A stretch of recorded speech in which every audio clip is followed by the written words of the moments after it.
did MK get to it? I'm trying to get out of your view. Oh, come on now. Welcome to the hallowed halls of Onancock High School. I'm so thankful for MK.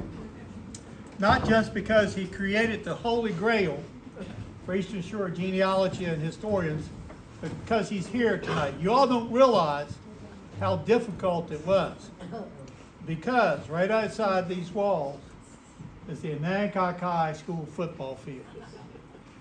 And MK has some very unpleasant memories in regard to Onancock and Atlantic football games, and I really appreciate you being here.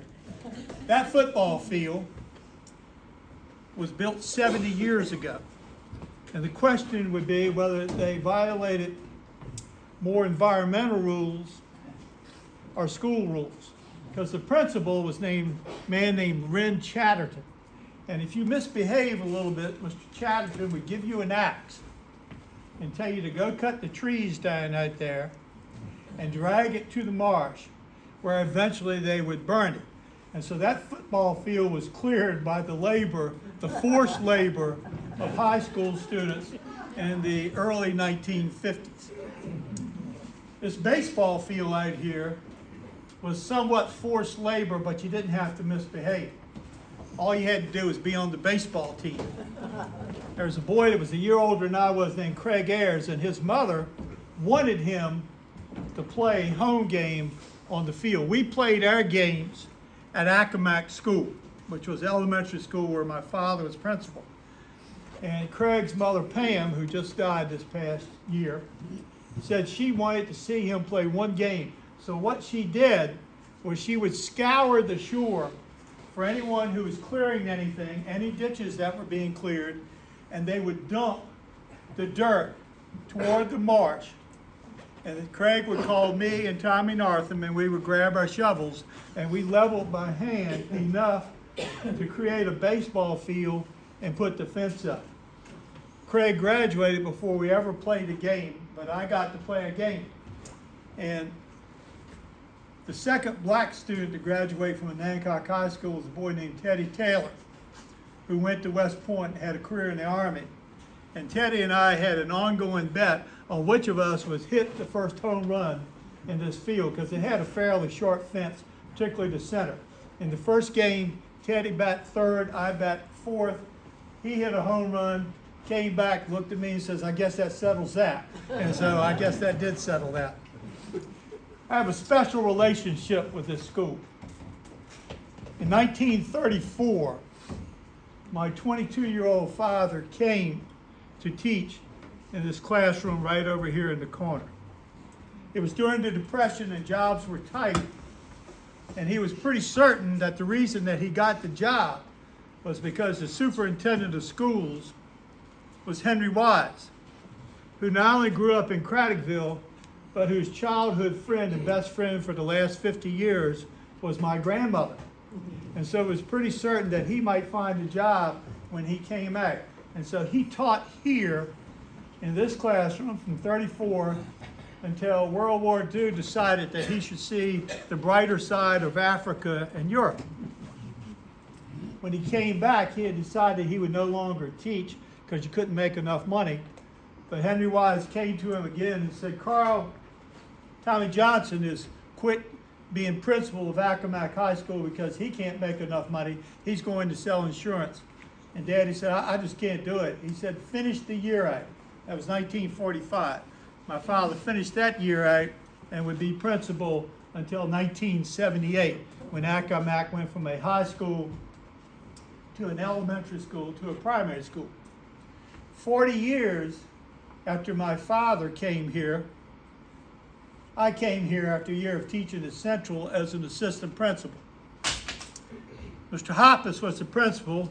He got sick a couple years later, so then I got to be principal of this beautiful institution. It was actually during that time that this room was created. In the infinite wisdom of the school board, they decided to take the primary focus of this school and turn it into this building. Now, I'm glad you're here tonight, but you're sitting in what was the selling point of this school? The auditorium. When you came in the doors, you came right into an open space that was an auditorium, and you had huge windows which looked out to the creek and an absolutely gorgeous ceiling. Now, the school board could not imagine why it was that when they put the library in the basement, the books had a problem. So they dug a new room in the basement further into the ground, and lo and behold, they got the books didn't have another problem. So they decided in the mid-1970s to tear down the stage and create this, which was created for a library, and that's the reason that we have this here. I've always thought, and we're trying to sell the ability of this school and all the shops that we have and people who work here. Imagine if you still had this auditorium that could seat 550 people, because the doors on these classrooms originally opened so that you could use the entire classrooms, and you could also have the stage here. Now, it was also sold as a way that you could practice athletics, because you could take all the chairs out. I know this for a fact because we practiced basketball in here and took down 400 chairs each day and put them back up. And of course, there were no basketball goals, but Coach had us practicing basketball in this auditorium right here. Now, when Governor Northam was elected, they had that blackface scandal, and reporters came from all over. And they knew from my association with Governor Northam that they would come and ask me, and they'd ask, so what kind of school was it, as though there was something going on. And I'd tell them the same thing. I thought we had a great school. In the early days of integration, you had freedom of choice in Accomack County, which started about 65, 66. And in this school during that time, there were about 20 or 25 black kids. And you got to keep in mind that in the early days, when I went here, this was all 12 grades. And so the elementary would be on that end and here. The first principal of this newly built school was a colonel from World War I named Colonel Tanner. And he would have the kids exercise militarily in this auditorium, and then he would take them outside, and underneath the steps, he had a rack of wooden guns, and would have the kids grab a gun, the older boys grab a gun, and go outside and exercise. The principal's house sat over there. The next principal that came, when his wife would take an afternoon nap, when my father was teaching, he would come along and tell the teachers on that side there could be no loud noises out of the classrooms because his wife was taking a nap and he didn't want his wife disturbed. When my father came here, there were 2 male on the faculty. My father and John Columbus Justice, who would later be principal of Atlantic. All the rest of the faculty were female. When we went to total integration in Accomack County, which is 1970-71, you had Green versus New Kent County, a Supreme Court case, and the Supreme Court in essence said freedom of choice is bogus and that will never work. And so Accomack County decided that they would cut Accomack into school districts, close the black high school, Marion Smith, make all the white high schools the high schools, keep all the current principals, and put a black assistant principal and a white assistant principal in each of the high schools. So when I came here, J.B. Bailey was the black assistant, a great man. He and I were friends until the day that he died. J.B. and I shared a little teeny office right across the street, that went right across the hall, that wasn't much bigger than a closet. Mr. Hopps's office was over here in the corner. And I would tell those reporters that I'm going to tell you my version of it, which is we never had a major racial incident. We never had a racial fight that I was aware of. Go talk to the black teachers. So I sent them to Jesse Polson, legendary educator on the Eastern Shore, Jack Johnson, Bill Skinner. Jack Johnson was the first black teacher, and there were a couple more, to teach in Accomack County in what was a white school. Jack came here in freedom of choice. So in 1968, Jack came to teach art in this class and would teach art here and then go on to teach art at Nandua. And I've always told him, for my money, he's the best high school art teacher I've ever known or ever heard about. Whatever it was in any form of art, Jack could teach it. He could take the worst child in the school, and he may not be able to get him to paint, but he could get him to throw a pot. And it was just an innate ability that Jack had. And all those teachers gave him pretty much the same answer, but it was a different time then. JB came to me and said, I'm going to Fredericksburg and take a job. I didn't call the school board office. I went to the first black teacher I thought of, Bill Skinner, and I said, how would you like to be an assistant principal? He said, let me think about it. He went home that night and he came back and he said, I don't think so. I went to Lummy Smith teaching science down the hall. How would you like to be assistant principal? Let me think about it. Came back the next day. I think so. And so without going through the school board, I hired a new assistant, and Lummy would be an administrator in Accomack County for the next 30 years, the principal, and work at the school board office. Now, she would tell you that I might have done that because I was also coaching basketball, and that year she had flunked several of my basketball players and weren't eligible. And so she would always bring up the fact that I might have had an ulterior motive. In 1984, when this school closed, I was in the exact same room that my father came to in 1934. That last year, we took everybody that had played football at Onancock High School on the last home game, and we had advertised it and had them walk around the field. And we had people there who were 80 years old, and we had people there who were 19 years old who had just previously. But they were all there, and most of the ones that were about my age had the same memory. They had the memory of playing for Coach Serini. I would give our staff a great deal of credit in those early years of integration. I thought we had a great staff. But the one person who did more to ensure this school was Trent Serini. He was the football coach, and a lot of people will tell you they have a disciplinarian or a tough coach or no nonsense. But there was pretty much only one Trent Serini. And the boys wanted to play football. And if you played football for coach, and you knew he didn't have a set of written rules, if you were ever in trouble with a teacher, you didn't have to worry about it because you're not playing football. If you miss a practice, don't come in with an excuse, because there will be someone else that will have your job. You will not play football for Coach Serini. And that was the way it was. In 1978, Onancock's team went undefeated, and we played Clintwood for the state championship. Now, Clintwood is as far to the west as you can go.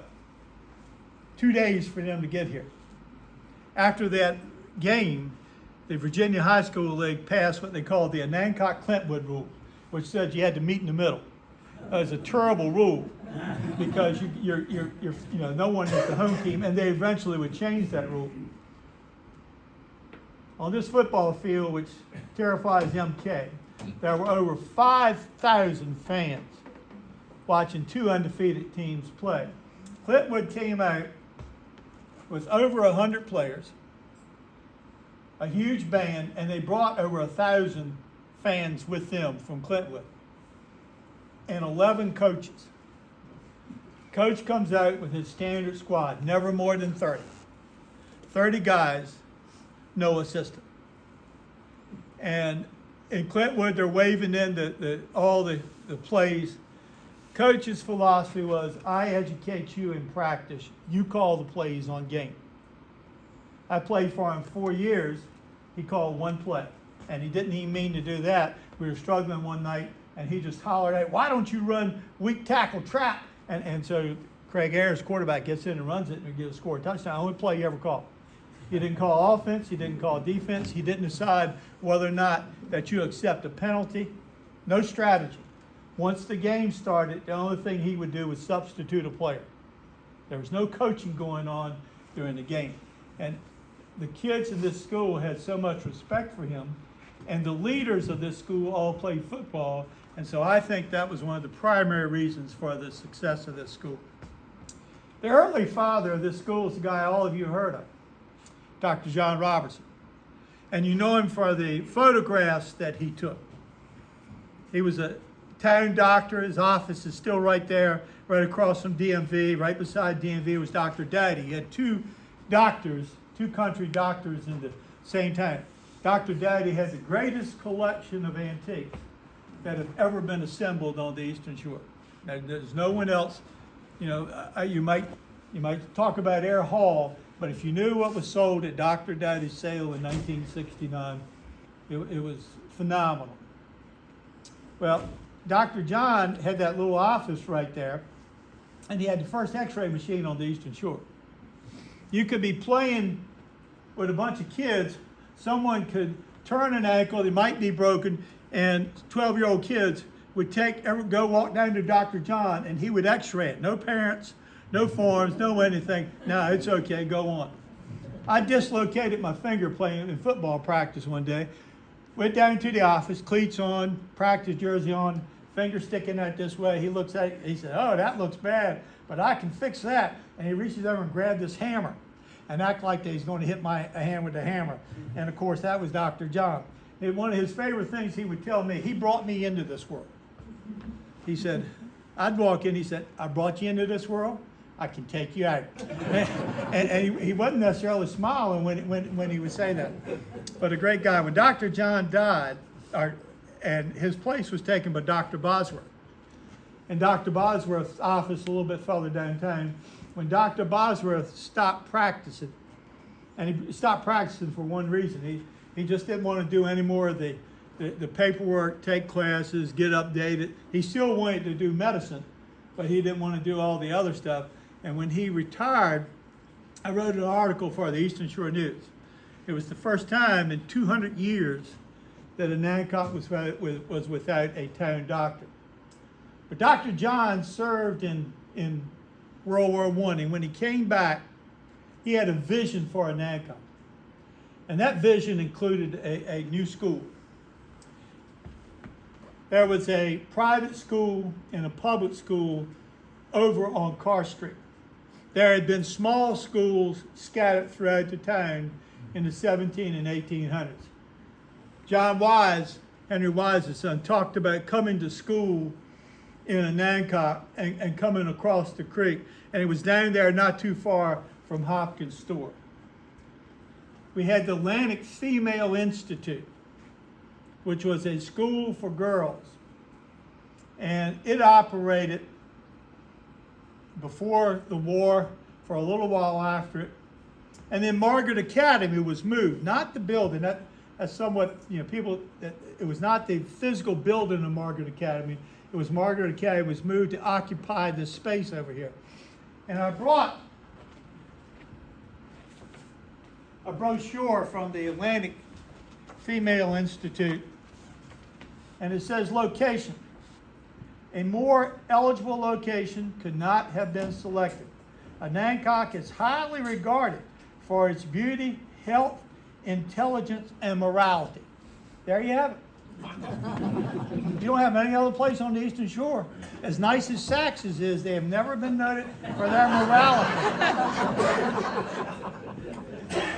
So you had these buildings on these grounds. And you had a public school that was originally over on Carr Street, had been moved here, and Dr. John wanted something different. And so he got the town fathers together and met in his little office there, and they decided in 1918 that Onancock needed a school. They went to the school board, and the school board said, "No, I don't think so." So they thought, we need to raise the money ourselves. And so Dr. John and his group came up with a amount of about $35,000. They thought with $35,000 you could build this school. But they couldn't borrow it without the consent of the General Assembly. So they went to their state senator, George Walter Mapp, And George Walter put through the bond, so they're going to borrow $35,000. But Dr. John is still not satisfied. He called a meeting of the town, and he passed the hat around. And the hat came back with $5,600. And so they could go ahead and start the plans, hire the architects, choose the exact location, and build the school.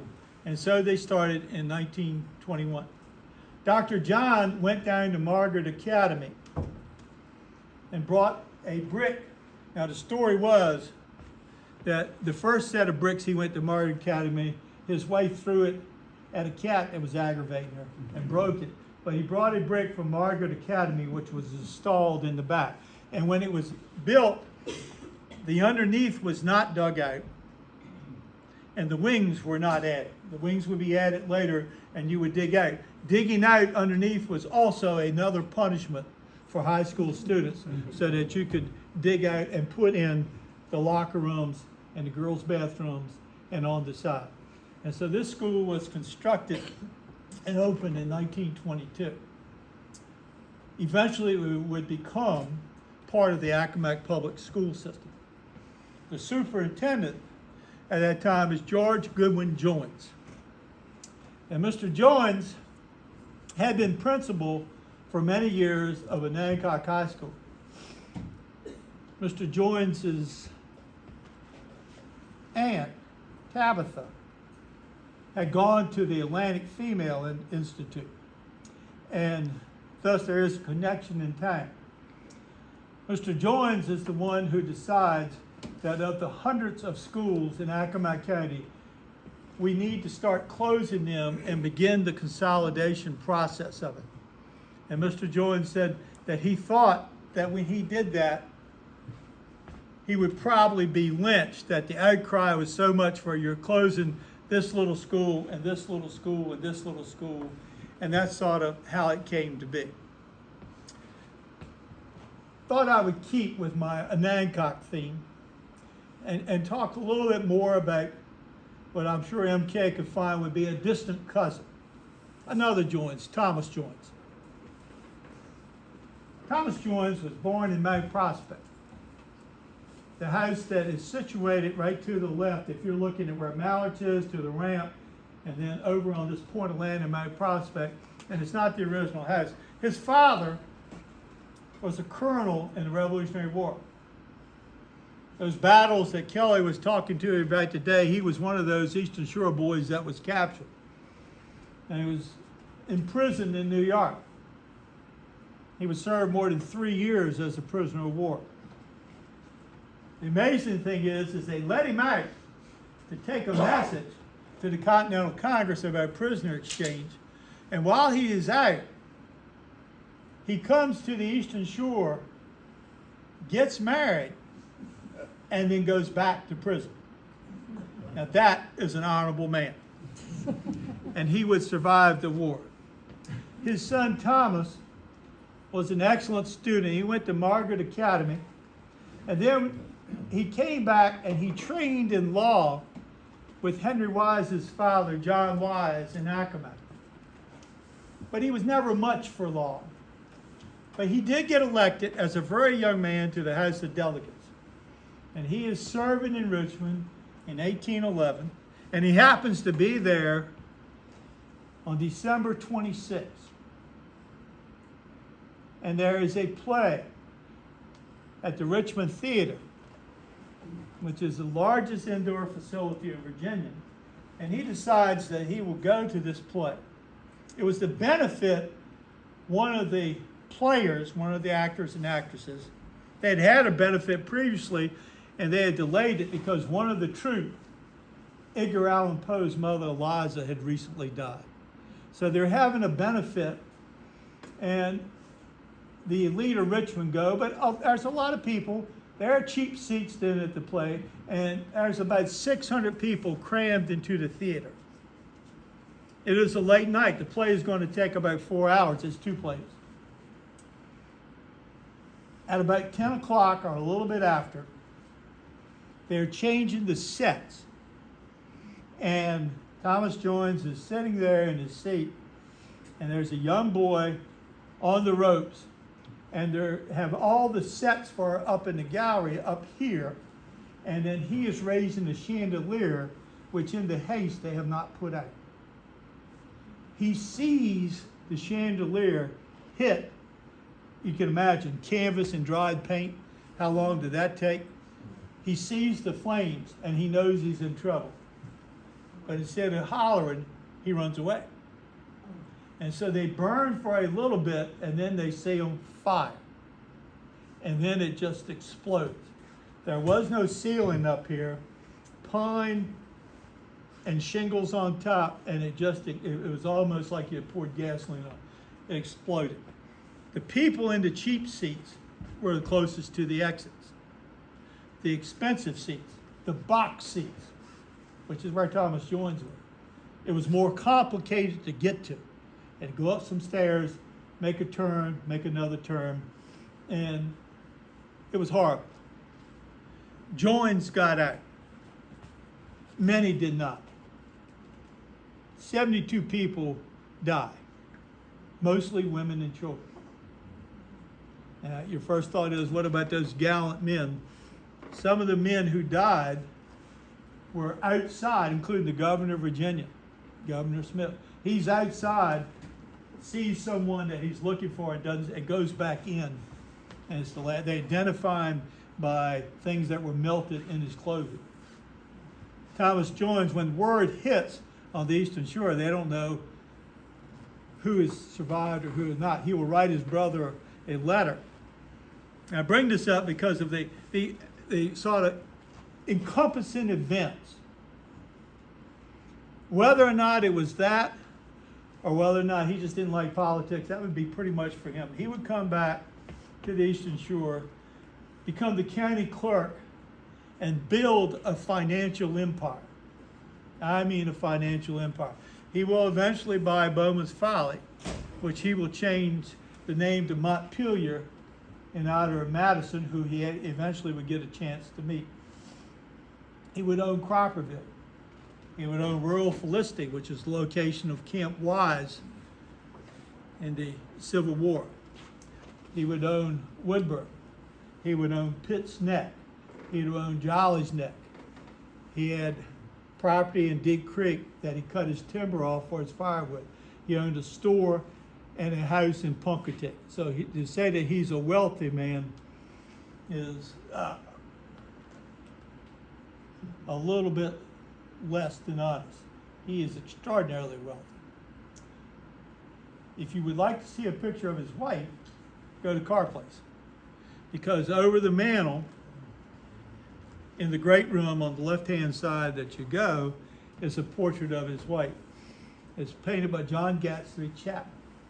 I'm pretty sure that portrait is done while they live at Bowman's Folly. And I think if you look over her shoulder, you will see what I perceive, whether or not it's wishful thinking on my part, what I perceive to be water, and I think it's on Folly Creek when they lived there. Jones will be buried there. Now, none of you have ever seen a picture of Thomas Jones until now. This is Thomas Jones.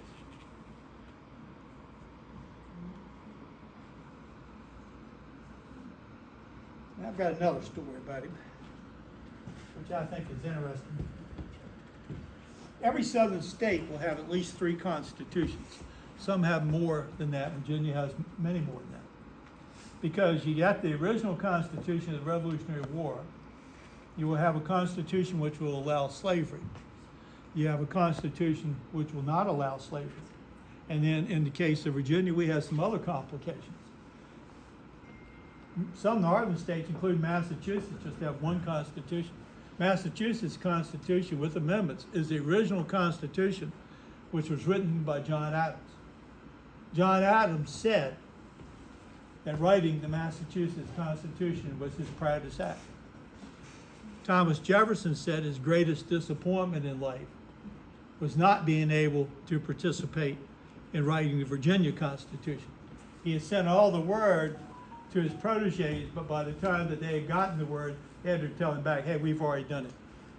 George Wythe and Edmund Pendleton have got this going. We don't need you to stay in Philadelphia. Take care of the little stuff. We got this. So you have the 1776 Constitution, which should be enough. But that Constitution is very restrictive on who can vote. And Jefferson thought that maybe we should have a new Constitution and that we should increase who can vote. And so after he died, his proteges, particularly Thomas Ritchie, who was editor of the Richmond Enquirer, his proteges thought it would be a good idea to have a new Constitution and to enlarge the electorate. So there was a hue and cry, and they got delegates from all over Virginia, and they met to write a new Constitution. The delegates from the Eastern Shore were Thomas Joines and Abel Parker Upshur. When they get there, the greatest issue is, in 1829, 2/3 of Virginia's population is west of Richmond. And you're thinking, that can't be. Remember West Virginia. 2/3 of the state's representation is east of Richmond, because representation is based, slaves cannot vote, but slaves can be counted as per representation. White people, in order to vote, have to own property. And so the issue is, are we going to enlarge the electorate and let every white male vote? And when they go to this big convention, two of the people who were there and say, I don't think so, are Thomas Joines, who doesn't talk much, but Abel Parker Upshur, who talks all the time. And Upshur says, those that have the greatest stake in the government should have the greatest representation. And by stake, he meant property. So he is saying, hey, if you own property, we are the ones who need to make the law. And when it was all said and done, this is called the last great gathering of giants. John Marshall, James Madison, James Monroe, John Randolph, all the big guys in Virginia are there. That's when Joines meets Madison and will worship him the rest of his life and change Bowman Folly to Montpelier. But it does not carry. The Constitution does not carry. Upshur really holds today in this Constitution. Now, what to me is fascinating is that years later, in 1850, is the same issue. Are we going to enlarge the electorate? And once again, the representatives are right on Onancock Creek. For Accomack and Northampton. On one side of the creek is Henry Wise, who lives at Only. On the other side of the creek is Lewis Cray, Hammersley, Finney. Right across from the creek each other. Finney lived at Meadville. They all didn't get along politically, and sometimes they didn't get along too well socially. And when they go to this convention, Wise is conservative on a lot of things. But he is one of the few Easterners to say, hey, you know what? Let's give the Westerners some more representation, and let's let all white guys, you don't have to own property to vote. And let's also change the way we elect the governor. Let's let the people elect. Prior to that, the General Assembly had elected the governor. Henry Wise, the first couple of days of the convention, spoke the entire time. After that, they did the same thing to him at the convention that they did in Congress. Wise spoke so much in the House of Representatives that after he left, they limited the time that a member of the House could speak. And they decided after Wise spoke so much early that you couldn't speak longer than an hour.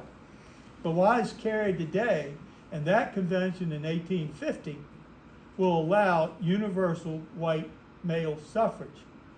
And Wise will carry that 5 years later to be elected governor of Virginia. Now, whether or not he's sort of that crafty politician that he may have had that in his mind. And of course, Wise County, Virginia is the furthest westernmost county. Over the years, I've met probably 12 or 15 people from Wise County, and I ask them all the same question. Do you know how your county got its name? Most of them were teachers, and none of them have ever been able to answer that question. So I guess Henry Wise is not very prominent in Wise County, Virginia, but that's how it got its name.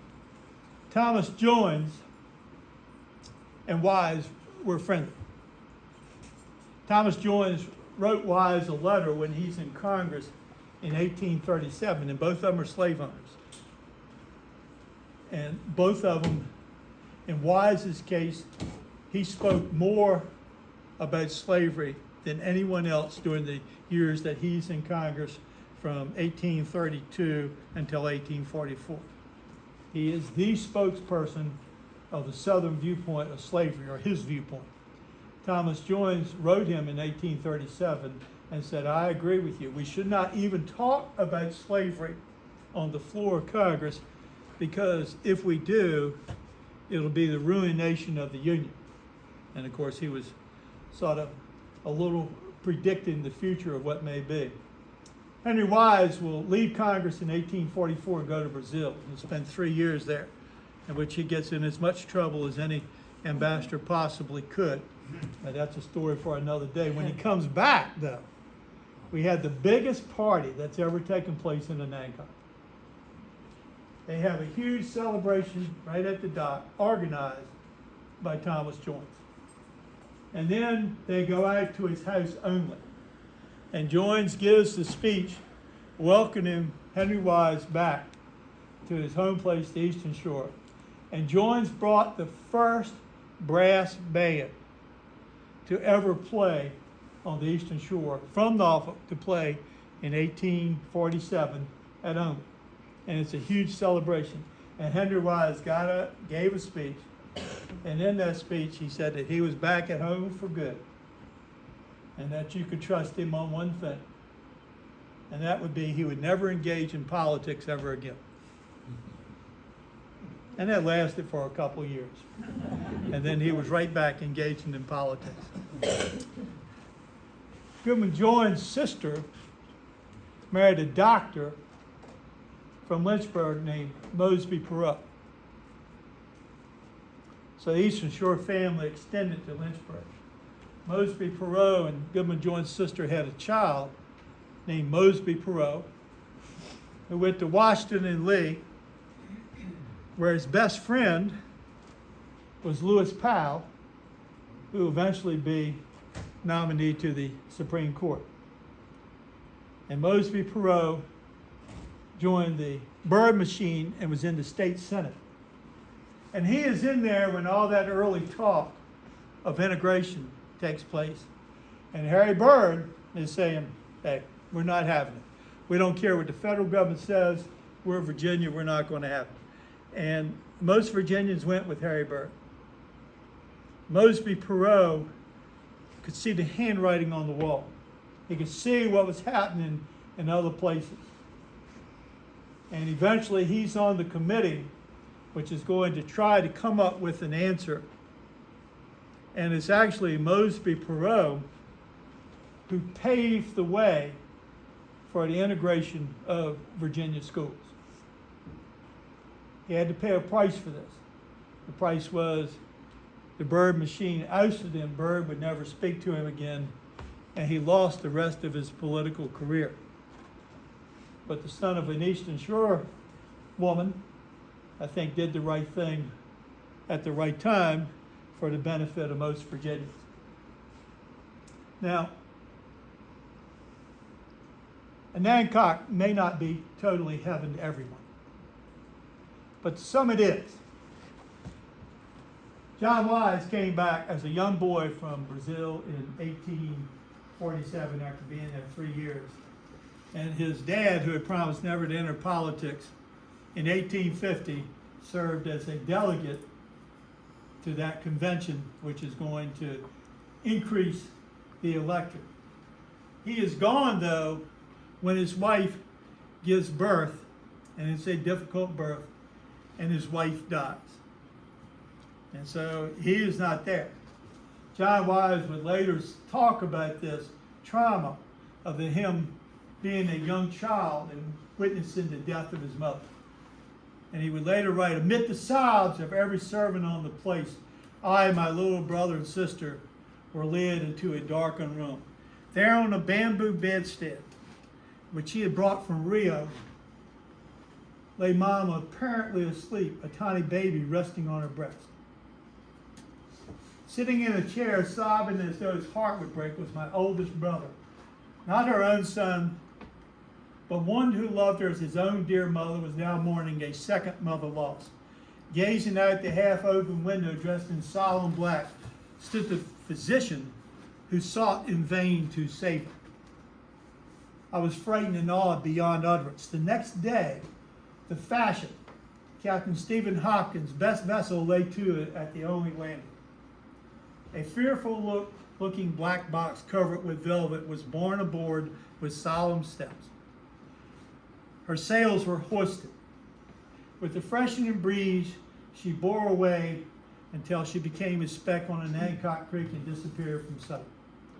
They told me my mother was in heaven. Since that day, when the route to heaven arises to my mind, I see the glistening white sails of a vessel gliding westward upon dancing waters made by the brilliant sinking sun of a clear autumn evening. So Onancock's not heaven for everyone, but it's a piece of heaven for a lot of us. Thank you.